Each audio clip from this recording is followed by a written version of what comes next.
అయ్యో మళ్ళా తాయి పడ్డాడు కదా ఈ ముండ కొడుకు ఏం చెయ్యాలి? ఇంతనన్నా సిగ్గు చేరలేదు కొంచెం అన్నా. నువ్వు మనిషివా గాడిదివా?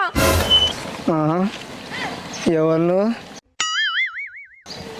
నా పిల్లలేనా? దా బండి ఆటు. సిగ్గు అనిపిస్తలేదా కొంచెం అన్నా?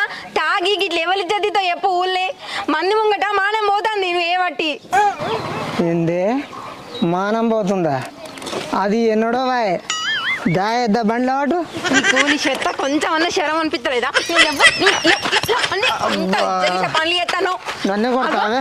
మళ్ళీ నన్ను కొడుతుండే వీడు. అక్క ఇంటికి నడుతున్నావా లేదా ఇప్పుడు? నేను ఇంటికి రావాలంటే మందు అయిపోయింది. తాగనీకి మందుకు పైసలు నేను వస్తా ఇంటికి. నీ బతుకు చేయడా పొద్దు పొద్దుగానే ఆయన ఇంకా సిగ్గు లేక నాకు మందుకు పైసలు ఇవ్వని అడుగుతున్నావా? ఇప్పుడు ఇస్తావా ఇయ్యవా? ఇయ్యా. ఏం చేస్తావు చెయ్యి. నువ్వు పైసలు ఇయ్యవా? పైసలు ఇయ్యవా? అగో ఇయ్యవా పైసలు? నువ్వు పైసలు ఇస్తేనే నేను ఇంటికి వస్తా, లేకపోతే రాను. ఈయన పాట. చూ